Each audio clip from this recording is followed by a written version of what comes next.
বন্ধুরা দেখো, আমি একটা আজকে খুব সুন্দর তেল বানাবো যেটা চুলের জন্য ভীষণ উপকার। এই তেলটা বানাতে আমার কি কি উপকরণ লাগবে সেগুলো আমি তোমাদেরকে জানাচ্ছি। প্রথমত লাগবে হচ্ছে এই দেখো মেথি, বেশ খানিকটা মেথি, কালো জিরে, আচ্ছা পেঁয়াজ কুচি আছে, আদা গ্রেট করে নিয়েছি, অ্যালোভেরা আছে, জবা ফুল আছে, আর এটা গ্রেট করে নিয়েছি, এটা আমলকি, বেশ খানিকটা আমলকি নিতে হবে, আর কারি পাতা, আর হচ্ছে এটা জবা ফুল। আর তেল দিতে হবে হচ্ছে নারকেল তেল দিতে হবে অনেকটা, সর্ষের তেল, আর এটা হচ্ছে তিল তেল। তিল তেলটা অল্প আছে, তিল তেল, নারকেল তেল, সর্ষের তেল মিলিয়ে এই উপকরণ দিয়ে তেলটা তৈরি হবে। আর এই তেলটার কি কি উপকার আমি তোমাদের করতে করতে বলবো, তোমরা এসো আমি দেখাচ্ছি কিভাবে করি তেলটা। দেখো বন্ধুরা, এবার তেলটা কিভাবে বানাচ্ছি, এর মধ্যে সর্ষের তেল, নারকেল তেল আর তিল তেল আছে। একদম লো ফ্লেমে তেলটা রাখতে হবে। এই দেখো কালো জিরে মেথিটা আগে দিয়ে দেবো, বেশ খানিকটা কালো জিরে মেথি দিলাম। দেওয়া হয়ে গেলে তারপরে দেবো এই যে জবা ফুলের পাতা দিচ্ছি, জবা ফুলের পাতা দিলাম, এই যে জবা ফুল দিলাম, আমলকিটা গ্রেট করে নেবে, আমলকি দিচ্ছি,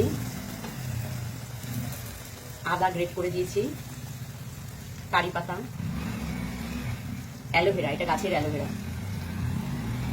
পেঁয়াজটা আমি সবার লাস্টে দেবো, কারণ পেঁয়াজটা যখন লাল হয়ে যাবে তার আগে ঠিক তেলটা অফ করে দিতে হবে, ওই জন্য পেঁয়াজ সবার লাস্টে দিতে হবে। এই তেলটা কি কি উপকার আমি তোমাদের বলছি, এটা কিন্তু 100% গ্যারান্টি দেওয়া একটা তেল। এই তেলটা আমরা গত 2 বছর ধরে ব্যবহার করছি, ব্যবহার করে এই উপকার পেয়েছি। এই তেলটা মাখলে তোমার চুল পড়া বন্ধ হবে, তারপরে হচ্ছে চুলটা খুব সুন্দর হবে, গ্রোথ হবে, চুল পড়া বন্ধ হবে, চুল সুন্দর হবে, এমনকি যে টাক পড়ে যায় সেই টাকের মধ্যেও নতুন চুল গজাবে। এই তেলটার এতটা উপকার। এই তেলটা কিন্তু বিক্রি মানুষ অনেক দাম দিয়ে কেনে, কিন্তু খুব সহজ পদ্ধতিতে তোমরা যদি এই উপকরণগুলো খুব সহজেই পাওয়া যাবে, এই উপকরণগুলো দিয়ে যদি তেলটা বানাও, বানিয়ে তুমি 1 বছর সংরক্ষণ করে রাখতে পারবে। তুমি 6 মাস করে রাখবে তেলটা, একটা কাঁচের শিশির মধ্যে ছেঁকে রেখে দেবে, 6 মাস ব্যবহার করবে। আর মাখার নিয়ম হচ্ছে সপ্তাহে 2 দিন মাখবে। যেদিন মাখবে এই তেলটা, যেদিন মাখবে তারপরের দিন শ্যাম্পু করবে না, মানে একদিন রেখে দেবে, রেখে দেওয়ার পরে শ্যাম্পু করবে। তারপরে তুমি 3 মাস মেখে কীরকম উপকার হয় তোমরা সেটা দেখবে। এই তেলটা কিন্তু অবশ্যই বাড়িতে সবাই করবে, আমার অনুরোধ এই তেলটা করে তোমরা ব্যবহার করবে, দেখবে খুব উপকার পাবে। দেখো আমি মোটামুটি 25 মিনিট মতন এইটাকে কম গ্যাসের মধ্যে আমি এটা রান্না করেছি, মানে তেলটাকে ফুটিয়ে নিয়েছি। এবারে পেঁয়াজ কুচিটা দেবো, কারণ পেঁয়াজ কুচি যদি প্রথমে দাও না তাহলে একদম পেঁয়াজ কালো হয়ে যাবে। পেঁয়াজ কালো হওয়া চলবে না, কালো হওয়ার আগের মুহূর্তে যখন লাল হয়ে যাবে তখন তেলটা কমপ্লিট হয়ে যাবে।